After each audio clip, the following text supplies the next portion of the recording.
नीलकण्ठ नमोऽस्तु ते। अविज्ञातस्वरूपाय कैवल्यायान्विताय च नान्तं देवा विजानन्ति यस्य तस्मै नमो नमः। यं न वाचः प्रशंसन्ति नमस्तस्मै चिदात्मने।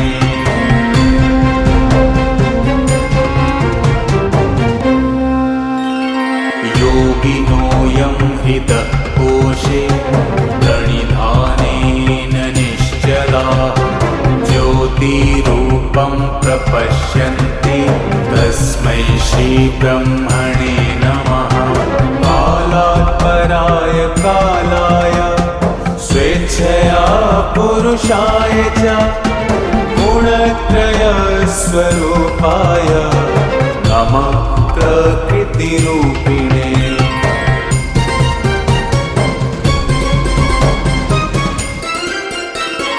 विष्णवे सत्त्वरूपाय रजोरूपाय वेधसे तमोरूपाय रुद्राय स्थितिसर्गान्तकारिणे। नमो नमः स्वरूपाय पञ्चबुद्धीन्द्रियात्मने क्षित्यादिपञ्चरूपाय नमस्ते विषयात्मने।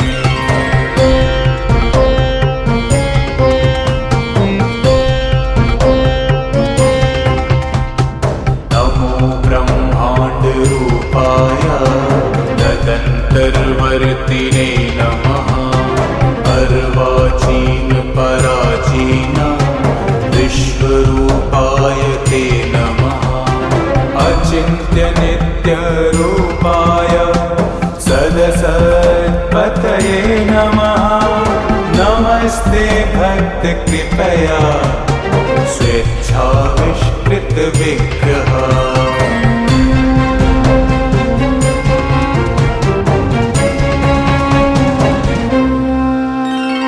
तव निःश्वसितं वेदा स्तव वेदोऽखिलं जगत्।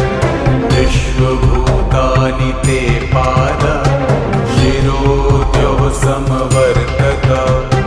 नाभ्या आसीदन्तरिक्षं लोमानि च वनस्पतिः। चन्द्रमा मनसो जातश्चक्षो सूर्यस्तव प्रभो।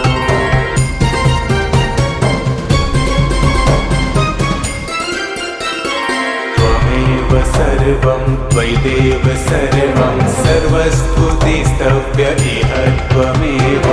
ईशत्यावास्यमिदं हि सर्वं नमोऽस्तु भूयोऽपि नमो नमस्ते। नमोऽस्तु भूयोऽपि नमो नमस्ते। नमो नमस्ते नमो नमस्ते।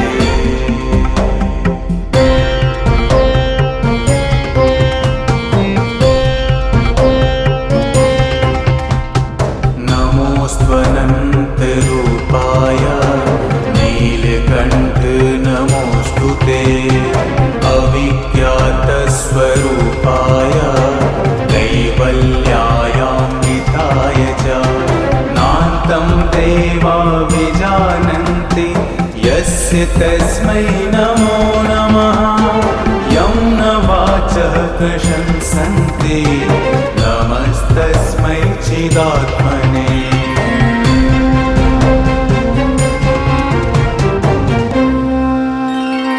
योगिनो यं हृदः कोशे प्रणिधानेन निश्चलाः ज्योतिरूपं प्रपश्यन्ति तस्मै श्रीब्रह्मणे नमः। कालात् पराय कालाय स्वेच्छया पुरुषाय च गुणत्रयस्वरूपाय नमः प्रकृतिरूपिणे।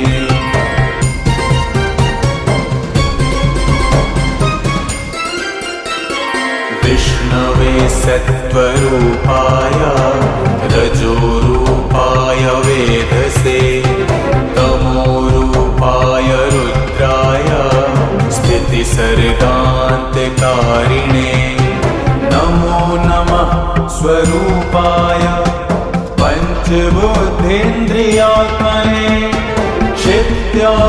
पञ्चरूपाय नमस्ते विषयात्मने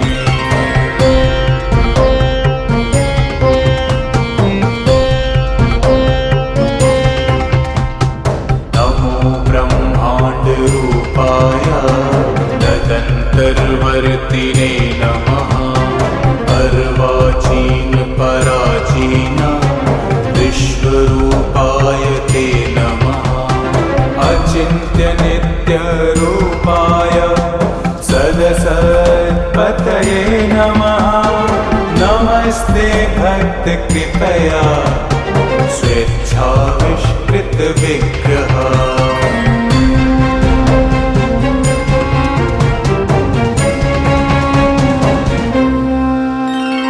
तव निःश्वसितं वेदा स्तव वेदोऽखिलं जगत् विश्वभूतानि ते पाद शिरोद्यौ समवर्तत नाभ्या आसीदन्तरिक्षं लोमानि च वनस्पतिः चन्द्रमा मनसो जातश्चक्षो सूर्यस्तव प्रभो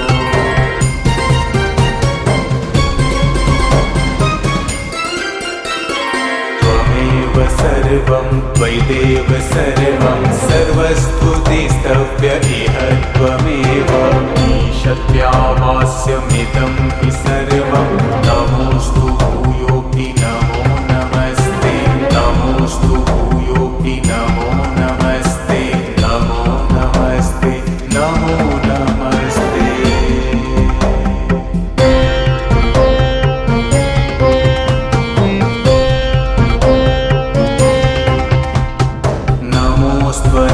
नमोऽस्त्वनन्तरूपाय नीलकण्ठ नमोऽस्तु ते अविज्ञातस्वरूपाय कैवल्यायान्विताय च नान्तं देवा विजानन्ति यस्य तस्मै नमो नमः यं न वाचः प्रशंसन्ति नमस्तस्मै चिदात्मने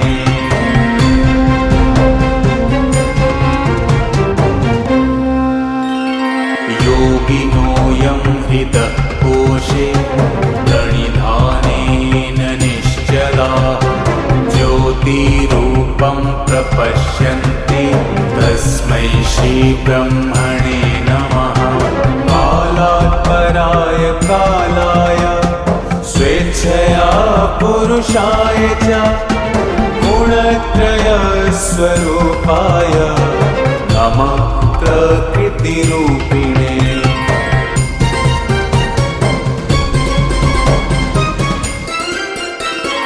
विष्णवे सत्त्वरूपाय रजोरूपाय वेधसे तमोरूपाय रुद्राय स्थितिसर्गान्तकारिणे नमो नमः स्वरूपाय पञ्चबुद्धीन्द्रियात्मने क्षित्यादिपञ्चरूपाय नमस्ते विषयात्मने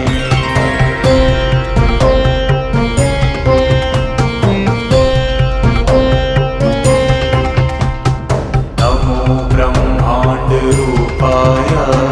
तदन्तर्वर्तिने नमः अर्वाचीन पराचीन विश्वरूपाय ते नमः अचिन्त्य नित्यरूपाय सदसत्पतये नमः नमस्ते भक्तकृपया स्वेच्छाविष्कृतविग्रह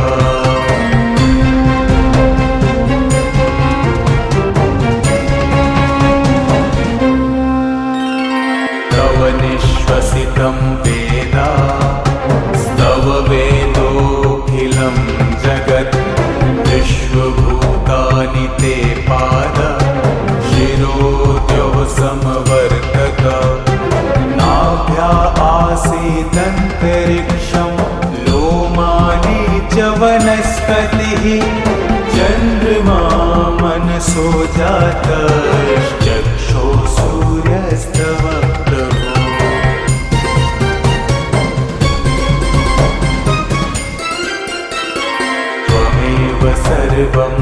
त्वयिदेव सर्वं सर्वस्तुतिस्तव्य इह त्वमेव ईशत्यावास्यमिदं हि सर्वं नमोऽस्तु भूयोऽपि नमो नमस्ते नमोऽस्तु भूयोऽपि नमो नमस्ते नमो नमस्ते नमो नमस्ते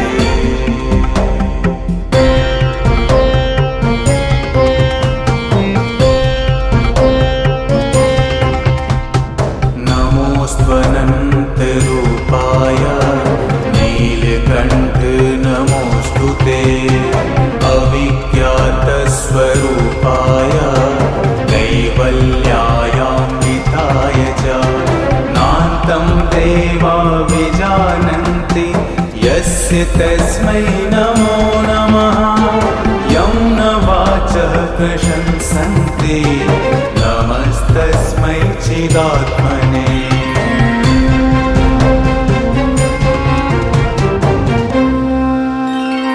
योगिनोऽयं हृदः कोशे प्रणिधानेन निश्चला ज्योतिरूपं प्रपश्यन्ति तस्मै श्रीब्रह्मणे नमः कालात् पराय कालाय स्वेच्छया पुरुषाय च गुणत्रयस्वरूपाय नमः प्रकृतिरूपिणे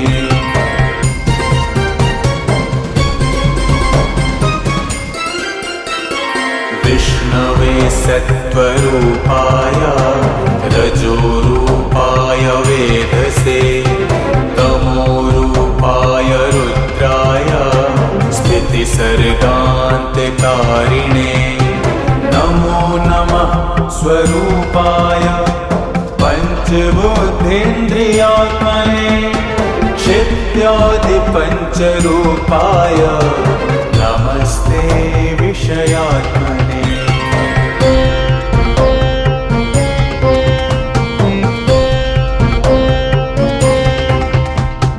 नमो ब्रह्माण्डरूपाय तदन्तर्वर्तिने नमः अर्वाचीन पराचीन विश्वरूपाय ते नमः अचिन्त्यनित्यरूपाय सदसत्पतये नमः नमस्ते भक्तकृपया स्वेच्छाविष्कृतविग्रह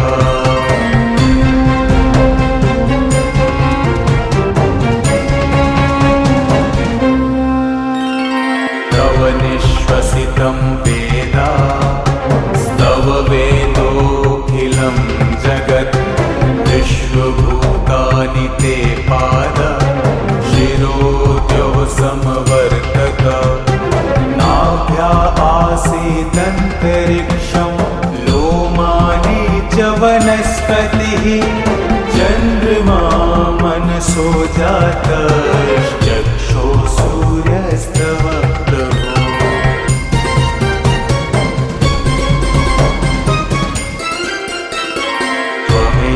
सर्वं त्वयिदेव सर्वं सर्वस्तुतिस्तव्य इह त्वमेव ईशत्यावास्यमिदं हि सर्वं नमोऽस्तु भूयोऽपि नमो नमस्ते नमोऽस्तु भूयोऽपि नमो नमस्ते नमो नमस्ते नमो नमस्ते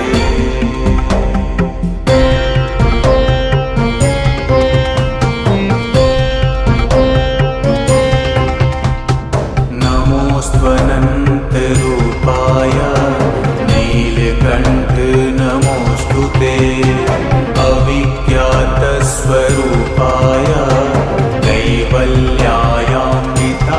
च नान्तं देवा विजानन्ति यस्य तस्मै नमो नमः यं न वाचः प्रशंसन्ति नमस्तस्मै चिदात्मने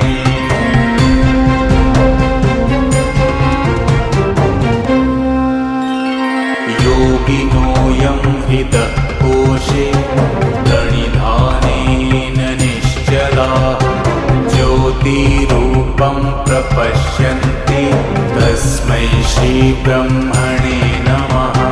कालात् पराय कालाय स्वेच्छया पुरुषाय च गुणत्रयस्वरूपाय नमः प्रकृतिरूपिणे।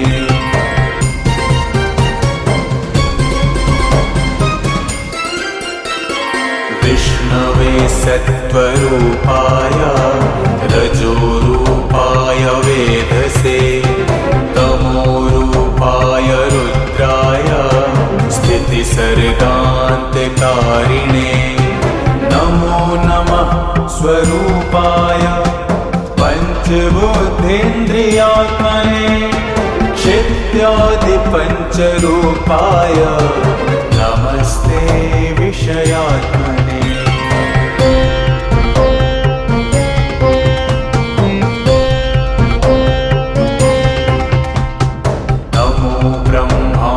रूपाय तदन्तर्वर्तिने नमः। अर्वाचीन पराचीन विश्वरूपाय ते नमः। अचिन्त्य नित्यरूपाय सदसत्पतये नमः। नमस्ते भक्तकृपया स्वेच्छाविष्कृतविग्रह।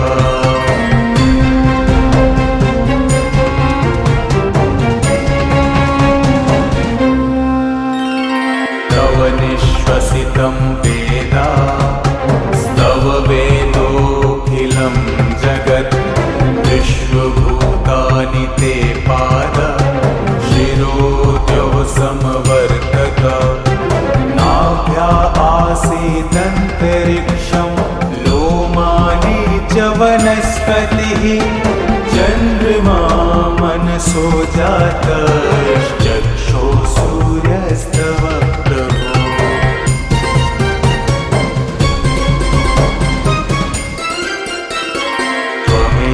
सर्वं त्वयिदेव सर्वं सर्वस्तुतिस्तव्य इह त्वमेव।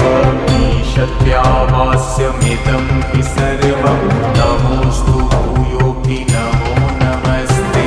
नमोऽस्तु भूयोऽपि नमो नमस्ते।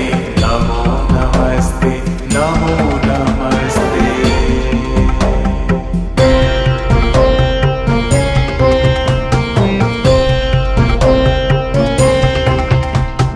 नमोऽस्त्वनन्तरूपाय नीलकण्ठ नमोऽस्तु ते। अविज्ञातस्वरूपाय कैवल्यायान्विताय च नान्तं देवा विजानन्ति यस्य तस्मै नमो नमः। यं न वाचः प्रशंसन्ति नमस्तस्मै चिदात्मने।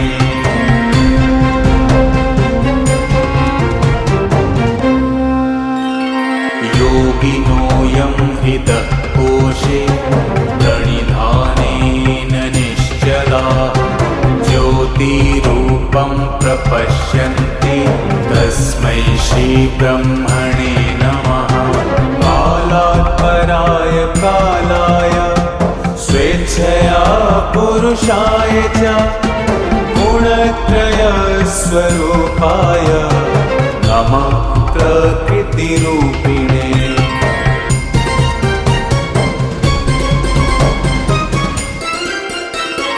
विष्णवे सत्त्वरूपाय रजोरूपाय वेधसे तमोरूपाय रुद्राय स्थितिसर्गान्तकारिणे नमो नमः स्वरूपाय पञ्चबुद्धीन्द्रियात्मने क्षित्यादिपञ्चरूपाय नमस्ते विषयात्मने।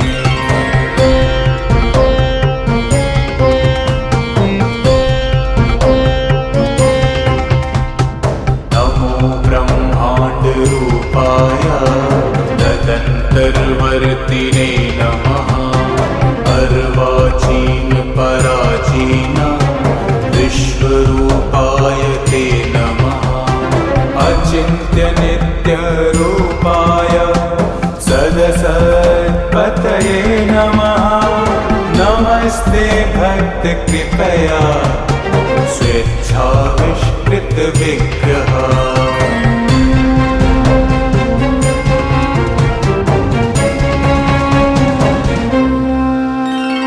तव निःश्वसितं वेदा स्तव वेदोऽखिलं जगत्। विश्वभूतानि ते पाद शिरोद्योः समवर्तत। नाभ्या आसीदन्तरिक्षं लोमानि च वनस्पतिः। चन्द्रमा मनसो जातश्चक्षो सूर्यस्तव प्रभो।